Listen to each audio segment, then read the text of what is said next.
Breaking చూస్తున్నాం. విశాఖ భూముల వ్యవహారానికి సంబంధించి పొలిటికల్ అప్డేట్స్. టీడీపీలో విశాఖ భూముల సంక్షోభం ముదురుతోంది. మంత్రుల మధ్య ల్యాండ్ వార్ నడుస్తోంది. భూ స్కామ్లో నువ్వంటే నువ్వున్నావని మంత్రులు గంటా, అయ్యన్న పరస్పర ఆరోపణలు చేసుకున్నారు. కొద్ది రోజుల క్రితమే భూ స్కామ్లో అధికార పార్టీ నేతల హస్తం ఉందని అయ్యన్న ఆరోపించారు. దీనికి కౌంటర్గా సీఎంకు లేఖాస్త్రం సంధించారు మంత్రి గంటా. భూ స్కామ్పై సీబీఐ లేదా సిట్టింగ్ జడ్జితో విచారణ జరిపించాలని డిమాండ్ చేశారు. నిరాధార ఆరోపణలతో ప్రభుత్వ ప్రతిష్టకు అయ్యన్న నష్టం కలిగించారని లేఖలో ఆరోపించారు గంటా.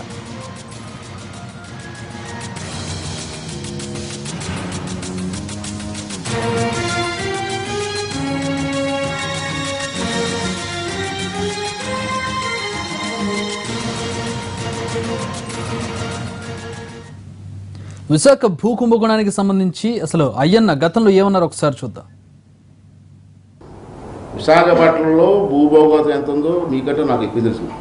చాలా సందర్భాల్లో ఒక మంత్రిగా కూడా విమర్శించాను నేను. మంత్రిగా గవర్నమెంట్ మీద ఎవరో విమర్శిస్తారండి. ఇక చాలా గౌరవం జరుగుతున్నాయి. చాలామంది విశాఖపట్నంలో మీకు తెలియదు, మీకు తెలుసు. విశాఖపట్నంలో ఉండి సింగపూర్ కానీ లండన్ కానీ అమెరికా వెళ్ళి ఉద్యోగాలు చేసుకొని రాత్రి పావులు కష్టపడి తినకుండా సంపాదించుకున్న డబ్బులతో ఇక్కడ భూములు కొనుక్కుంటే ఆ భూములు కూడా ఆక్రమించే సందర్భాలు ఉన్నాయి. అక్కడికి వెళ్ళి ఏం తింటున్నారండి? నేను వెళ్ళి అమెరికా చూసాను మా కుర్రలని. ఏం తింటున్నారు? బ్రెడ్ తీసిపోతుంటారు. ఆ డబ్బులన్నీ కూడబెట్టుకొని ల్యాండ్ కొంటుంటే ఆ ల్యాండ్ కూడా ఇక్కడ రాజకీయ నాయకులు ఆక్రమించుకుంటుంటే పట్టించుకోకపోతే ధర్మేట ఎన్ని సందర్భాలు చెప్పారండి. మీకు ఒక విషయం చెప్పండి, నమ్మరు మీరు. లండన్ నుంచి ఒక డాక్టర్ గారు ఈమెయిల్ పంపించారు. ఇప్పుడు కాదు, 10 సంవత్సరాల క్రితం, 6-7 సంవత్సరాల క్రితం. అంటే మధురవాడ ఏరియాలో పోలీసులే సెటిల్మెంట్ చేస్తున్నారు. మధురవాడ ఏరియాలో కేసు వచ్చింది. దానికి ఇల్లమ్మ సీఏ దగ్గరికి వెళ్ళంటే ఇదేంటి బాబు మరి ఏమన్నారు? విశాఖపట్నంలో భూభౌగోళం ఎంత ఉందో మీకంటే నాకు ఎక్కువ తెలుసు. చాలా సందర్భాల్లో ఒక మంత్రిగా కూడా విమర్శించాను నేను. మంత్రిగా గవర్నమెంట్ మీద ఎవరో విమర్శిస్తారండి. ఇక చాలా గౌరవం జరుగుతున్నాయి. చాలామంది విశాఖపట్నంలో మీకు తెలియదు, మీకు తెలుసు. విశాఖపట్నంలో ఉండి సింగపూర్ కానీ లండన్ కానీ అమెరికా వెళ్ళి ఉద్యోగాలు చేసుకొని రాత్రి పావులు కష్టపడి తినకుండా సంపాదించుకున్న డబ్బులతో ఇక్కడ భూములు కొనుక్కుంటే ఆ భూములు కూడా ఆక్రమించే సందర్భాలు ఉన్నాయి. అక్కడికి వెళ్ళి ఏం తింటున్నారండి? నేను వెళ్ళి అమెరికా చూసాను మా కుర్రలని. ఏం తింటున్నారు? బ్రెడ్ తీసిపోతుంటారు. ఆ డబ్బులన్నీ కూడబెట్టుకొని ల్యాండ్ కొంటుంటే ఆ ల్యాండ్ కూడా ఇక్కడ రాజకీయ నాయకులు ఆక్రమించుకుంటుంటే పట్టించుకోకపోతే ధర్మేట ఎన్ని సందర్భాలు చెప్పారండి. మీకు ఒక విషయం చెప్పండి, నమ్మరు మీరు. లండన్ నుంచి ఒక డాక్టర్ గారు ఈమెయిల్ పంపించారు. ఇప్పుడు కాదు, 10 సంవత్సరాల క్రితం, 6-7 సంవత్సరాల క్రితం. అంటే మధురవాడ ఏరియాలో పోలీసులే సెటిల్మెంట్ చేస్తున్నారు. మధురవాడ ఏరియాలో కేసు వచ్చింది. దానికి ఇల్లమ్మ సీఏ దగ్గరికి వెళ్ళంటే ఇదేంటి బాబు మరి ఏమన్నాడు అన్నాడు. ఎందుకో మా పెద్దలతో గొడవ, ఎంతగా డబ్బు తీసుకున్నాడట.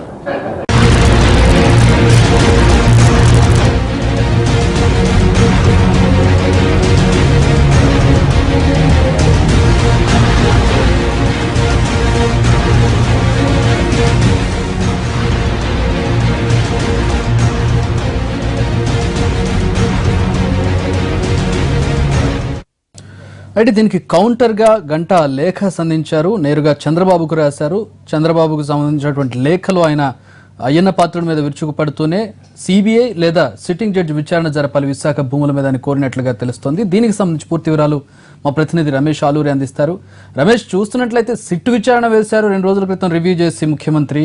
స్వయంగా మంత్రే మళ్ళీ సీబీఐ లేదా సిట్టింగ్ జడ్జి విచారణ జరిపించాలని ఎట్లా చూడాలి? లేఖ సారాంశం ఏంటి? గంటా లేఖలో వివరాలు ఏంటి అనేది మనం ప్రస్తుతం విశాఖ లేఖల యుద్ధాన్ని చూస్తే అర్థమవుతా ఉంది.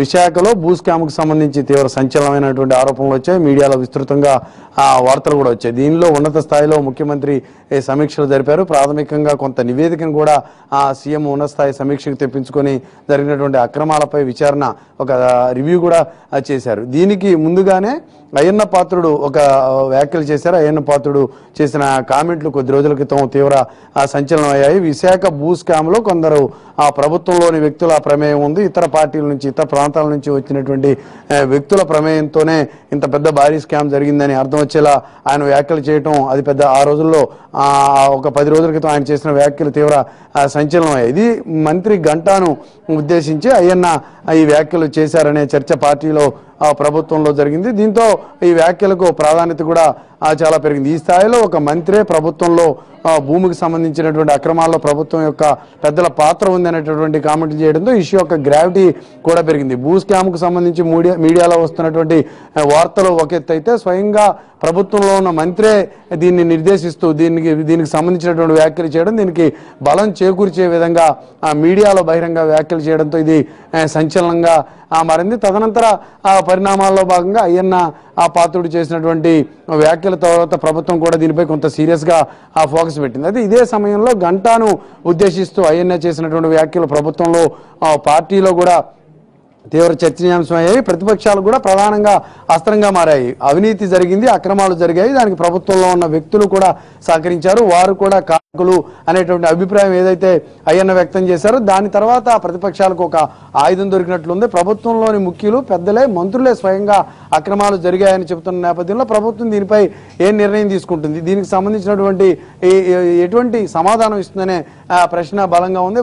విపక్షాలు ఏవైతే ఉన్నాయో దీనిపై తీవ్ర స్థాయిలో ప్రభుత్వంపై విరుచుకుపడినటువంటి పరిస్థితి కనిపిస్తుంది. ఈ గొడవ జరుగుతున్నటువంటి సమయంలోనే మంత్రి గంట ముఖ్యమంత్రికి ఒక లేఖ రాశారు. విశాఖ భూ స్కామ్కు సంబంధించి అయ్యన్న పాత్రుడు చేసినటువంటి వ్యాఖ్యల తర్వాత కొంత గందరగోళ పరిస్థితి ఉంది. తీవ్రంగా విమర్శలు వస్తున్నటువంటి పరిస్థితుల నేపథ్యంలో దీనిపై సిఐడి విచారణ లేకపోతే సిట్టింగ్ జడ్జితో విచారణ జరిపించాలని కూడా ఆయన కోరారు. మరోవైపు ఏ విచారణకైనా సిద్ధమని చెబుతూనే అయ్యన్న చేసినటువంటి వ్యాఖ్యల ద్వారా అయ్యన్న తరచుగా చేస్తున్నటువంటి వ్యాఖ్యల ద్వారా ప్రభుత్వం తీవ్ర అప్రతిష్ట పాలవుతుందనే అభిప్రాయాన్ని కూడా ఆయన ఆ లేఖలు వ్యక్తం చేశారు. గతంలో పలు ప్రభుత్వ పథకాలకు సంబంధించి అయ్యన్న పాత్రుడు ఇదే విధంగా కొన్ని వ్యాఖ్యలు చేశారు. ఇవి ఆయన సంచలనాత్మకంగా చేస్తున్న వ్యాఖ్యలు.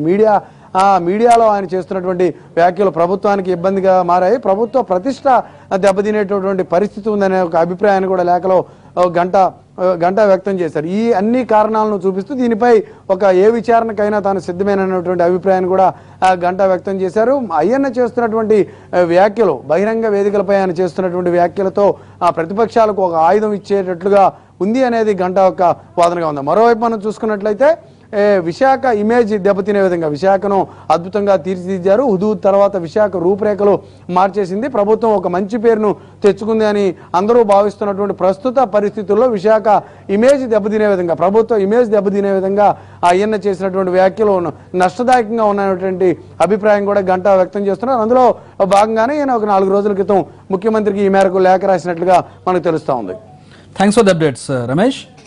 అదే విజయవాడలో ఉన్నటువంటి పరిస్థితి ప్రస్తుతం లేఖ చంద్రబాబు నాయుడుకి అందింది. దాని మీద ఎలా స్పందిస్తారనేది చూడాలి. మొత్తానికి ప్రతిపక్షాలు ఇప్పటికే దుమ్మెత్తిపోస్తూ ఉన్నాయి అధికార పక్షం మీద. ఈ నేపథ్యంలో అధికార పార్టీ వాళ్ళు మంత్రులే స్వయంగా పార్టీ వ్యవహారాల్లో ఈ విధంగా వ్యవహరించడం అనేది ప్రభుత్వానికి తలనొప్పిగా మారే అవకాశం కనబడుతుంది. అసలు విశాఖ రాజకీయాలు ఎట్లా నడుస్తున్నాయి, అక్కడ పరిస్థితి ఎట్లా ఉంది, మా ప్రతినిధి రవిచంద్ర విశాఖపట్నం నుంచి మరిన్ని వివరాలు అందిస్తారు. రవి, ఎట్లా చూడాలి? గతం నుంచి కూడా ఉన్న వీళ్ళిద్దరి మధ్యలో విభేదాలు అనేవి కనబడుతున్నాయి. అయ్యన్న పాత్రుడు కావచ్చు, గంటా శ్రీనివాసరావు మధ్యలో. మరి ఇప్పుడు అది ప్రభుత్వంలో ఉన్నారు, ప్రభుత్వంలో ఉండి ప్రభుత్వానికి సంబంధించి మళ్ళీ సిబిఐ గానీ సిట్టింగ్ జడ్జి గానీ విచారణ అడుగుతున్నారు. గంట ఆల్రెడీ సిట్ విచారణ చేసినప్పటికీ ఎట్లాంటి రాజకీయాలు కనపడుతున్నాయి విశాఖపట్నంలో?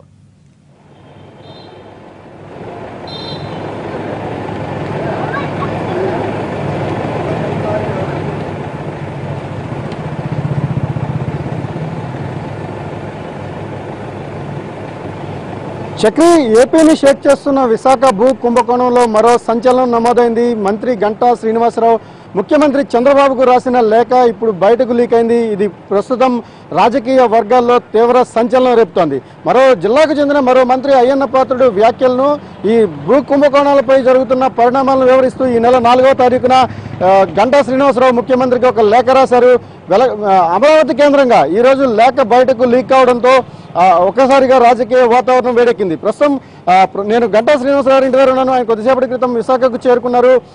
ఆయన చాలా స్పష్టంగా ఈ లేఖ పైన ఆయన స్పందన అడిగినప్పుడు చాలా స్పష్టంగా చెప్తున్నారు. అది మా ప్రభుత్వానికి సంబంధించినంత వరకు పూర్తి అంతర్గత వ్యవహారం. ఒక మంత్రిగా నేను ముఖ్యమంత్రికి ఒక లేఖ రాశాను. ఆ లేఖ మీద బహిరంగంగా స్పందించడం కరెక్ట్ కాదు అన్న అభిప్రాయాన్ని మంత్రి గంటా శ్రీనివాసరావు వ్యక్తం చేస్తున్నారు. కానీ మనం లేఖను చూసినట్టయితే మంత్రి అయ్యన్న పాత్రుడిని టార్గెట్ చేస్తూ ముఖ్యమంత్రికి ఒక ఫిర్యాదుతో కూడిన లేఖనుగా మనం దీన్ని చూడొచ్చు. ప్రస్తుతం ఆయన చేస్తున్నవి ఏవైతే విశాఖ బ్రాండ్ ఇమేజ్ను దెబ్బతీసేలాగా తరచూ ఏవైతే గవర్నమెంట్ ప్రోగ్రామ్స్ చేస్తుందో ఆ గవర్నమెంట్ ప్రోగ్రామ్స్ అన్నింటినీ కూడా గంటా అయ్యన్న పాత్రుడు టార్గెట్ చేస్తున్నారు. ఒక ప్రతిపక్ష నాయకుడిలాగా మాట్లాడుతున్నారు.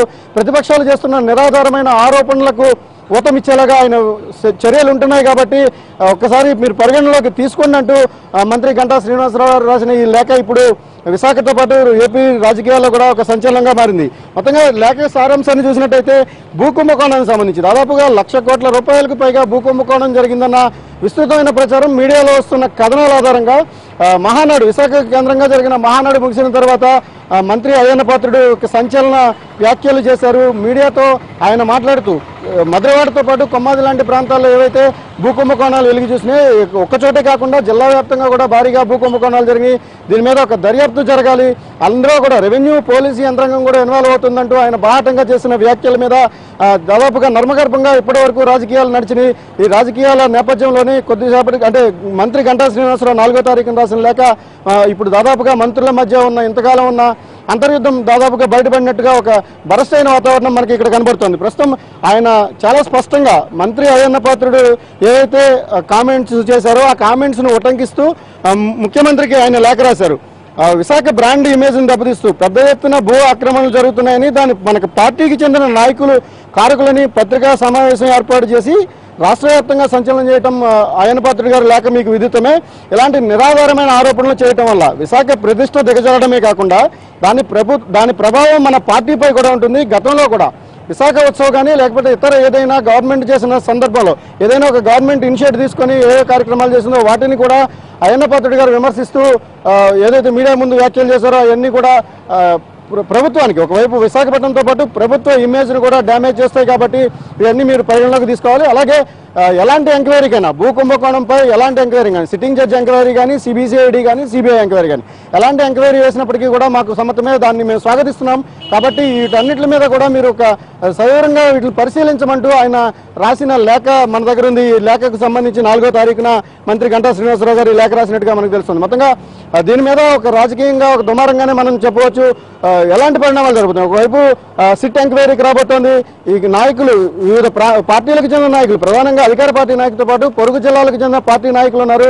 అలాగే కాంగ్రెస్ హయాంలో జరిగిన రెవెన్యూ మంత్రుల హయాంలో ఏ ట్రాన్సాక్షన్స్ జరిగినాయో వాటన్నిటి మీద కూడా ఒక సమగ్రమైన దర్యాప్తు చేస్తామని రాష్ట్ర ప్రభుత్వం భావిస్తున్న సమయంలో ఇప్పటికే ఎంక్వైరీకి సంబంధించినంత వరకు సిట్టు ఎలా ఉండాలి, దానికి ఎట్లాంటి చర్యలు తీసుకోవాలనే దాని మీద ఒక స్పష్టమైన గైడ్లైన్స్ వస్తున్న క్రమంలోనే మంత్రి గంటా శ్రీనివాసరావు రాసిన లేఖ ఇప్పుడు విశాఖ రాజకీయాల్లో తీవ్ర సంచలనంగా మారింది. చక్రి.